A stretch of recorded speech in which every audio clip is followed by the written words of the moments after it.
CL Hindi high school में आप सभी बच्चों का स्वागत है। सरकार के दिए गए होम लर्निंग कार्यक्रम के अंतर्गत मैं कक्षा 11 में अर्थशास्त्र विषय में प्रकरण 5वां जो है वो मैं पढ़ा रहा हूँ आपको। आखिर में हमने सीमांत खर्च के बारे में देखा था। आगे बढ़ते हैं। आय की संकल्पनाएं। पूंजीवादी बाजार व्यवस्था में उत्पादन का उद्देश्य महत्तम लाभ कमाना है।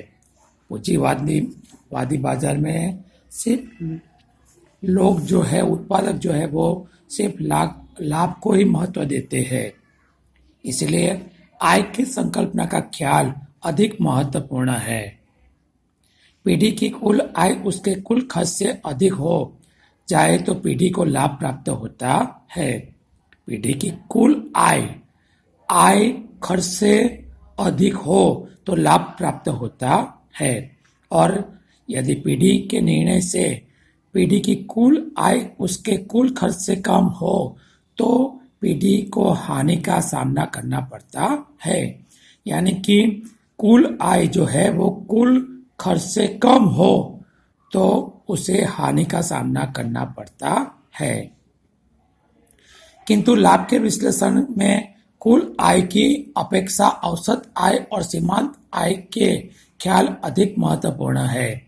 इसलिए इस सर्वप्रथम कुल आय, औसत आय और सीमांत आय की संकल्पनाओं को समझेंगे, जो बच्चों आपकी किताब में भी वो बताया गया है। आप किताब में भी देख सकते हो और इसको YouTube पर सब्सक्राइब करके लाइक करके भी देख सकते हो। आगे बढ़ते हैं। पहली संकल्पना है कुल आय। कुल आय अर्थात पीढ़ी उत्पादित इकाइयों को बेचकर जो मुद्रा प्राप्त करती है उसे कुल आय कही जाती है। पीढ़ी उत्पादित इकाइयों को बेचकर जो मुद्रा प्राप्त करती है उसे कुल आय कही जाती है। पीढ़ी की कुल आय, पीढ़ी ने अपने विक्रय में से जो आय प्राप्त होती है उस रकम को कुल आय अथवा विक्रय आय के रूप में भी जाना जाता है। पीढ़ी की कुल आय का आधार दो विषय पर है, एक प्रति इकाई कीमत और दूसरा कुल विक्रय। यहाँ पर हमने जो इकाई बेचने के लिए निकाली है उसकी कीमत क्या है और हम कितनी इकाई बेचना चाहते हैं, विक्रय करना चाहते हैं, उसके ऊपर आधार है कुल आय का। यदि ये दोनों परिबल अथवा उसमें से किसी एक परिबल में परिवर्तन हो तो पीढ़ी की आय में परिवर्तन होता है। उदाहरण के द्वारा कुल आय को समझेंगे। एक पीढ़ी पेन का उत्पादन करती है। पेन की बाजार कीमत प्रति इकाई 50 रुपये हो तो इस कीमत पर पीढ़ी का कुल विक्रय 100 इकाई हो तो पीढ़ी की कुल आय 100 गुणा 50 बराबर 5,000 रुपया है। पीढ़ी की कुल आय जानने के लिए नीचे दर्शाए गए सूत्र का उपयोग कर सकते हैं। कुल आय बराबर बिक्री गुणांक वस्तु की कीमत। TR लिखा है शॉर्ट में। TR यानी टोटल रेवेन्यू, यानी कि कुल आय। Q दिया है, Q यानी क्वांटिटी, और उसके गुणक में P दिया है, P यानी प्राइस। यहाँ पर 5,000 कुल आय है बराबर 100 गुणा 50 बराबर 5,000 रुपया आय है। यदि विक्रय की गई इकाइयों में कमी वृद्धि हो अथवा कीमत में कमी वृद्धि हो अथवा दोनों में परिवर्तन हो तो पीढ़ी की कुल आय की रकम में परिवर्तन दिखाई पड़ता है। यहाँ पर प्रति इकाई की कीमत और कुल विक्रय में परिवर्तन आता है तो उसकी कुल आय में भी परिवर्तन आता है। आगे बढ़ते हैं। दूसरा, औसत आय। किसी एक पीढ़ी की औसत आय उस पीढ़ी की कुल आय को पीढ़ी के कुल उत्पादन बिक्री से भाग देने पर प्राप्त होती है। अर्थात सूत्र में देखा जाए तो औसत आय बराबर कुल आय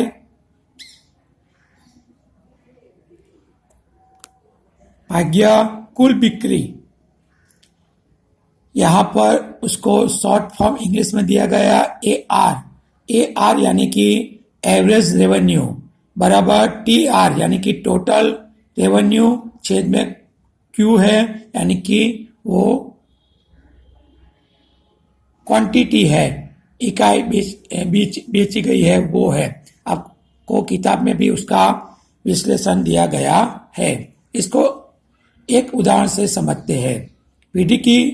पीढ़ी के द्वारा 1000 पेन की बिक्री की गई है, जिससे पीढ़ी की कुल बिक्री आय 50,000 रुपया है। सूत्र के द्वारा दर्शाए तो 50,000 भाग्या 1000 बराबर 50 रुपया यह औसत आय है। अर्थात पेन की प्रति इकाई होने वाली आय औसत आय है।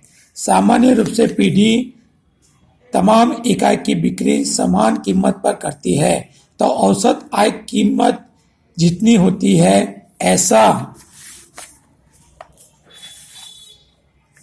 मान लिया जाता है। यदि कीमत और औसत आय समान हो तो उत्पादक के लिए उस वस्तु की मांग रेखा ही उसके लिए औसत आय की रेखा है।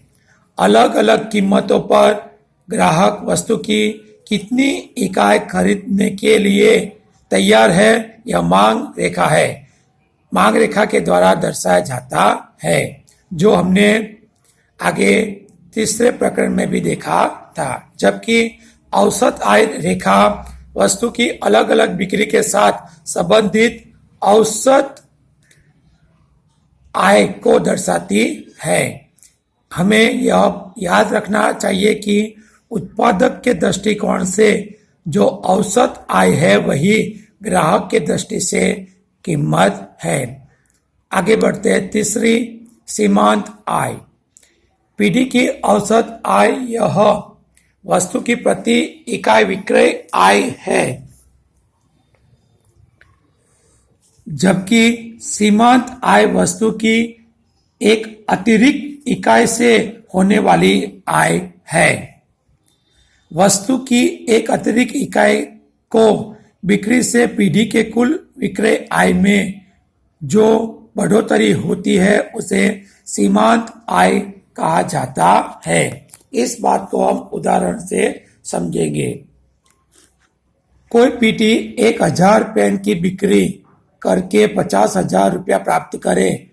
अब वह 1001वीं पेन का विक्रय करता है, तब उसकी कुल आय 50,045 रुपया होती है। तो यहाँ पर कुल आय में 45 रुपये की बढ़ोतरी होती है, जिसे सीमांत आय कहा जाता है। इस प्रकार वस्तु की एक अतिरिक्त इकाई की बिक्री से पीढ़ी की आय में जो बढ़ोतरी होती है वही सीमांत आय है। इसको हम सूत्र के द्वारा समझेंगे। MR N बराबर RN माइनस R कांस में N-1 है, जहां पर MR बराबर सीमांत आय है, N बराबर विक्रय की गई इकाई की संख्या है, RN बराबर उसमें N इकाई की बिक्री से होने वाली आय है, और R कांस में N-1 बराबर कांस में N-1 इकाई की या इकाई को बिक्री से होने वाली आय है। इस बात को एक उदाहरण द्वारा समझने की कोशिश करते हैं। विक्रेता पेन की 1000 इकाई 50 रुपये प्रति इकाई की कीमत से बेचता है, तब पीढ़ी की कुल आय 50,000 रुपया होती है। अब पेन को 1001वीं इकाई की बिक्री से उसकी आय 50,045 रुपया हो गई है। सीमांत आय सूत्र के इस प्रकार से दर्शाया जा सकता है। यहाँ n बराबर 1001 और N-1 कांस में जो है बराबर 1000 है, उसको सूत्र में रखते हैं। MRN बराबर RN माइनस R कांस में N-1 कांस पूरा। बराबर 50,000, 45 माइनस 50,000 बराबर 45 रुपया, यह सीमांत आय है। बस आज के दिन के लिए इतना ही। अस्तु।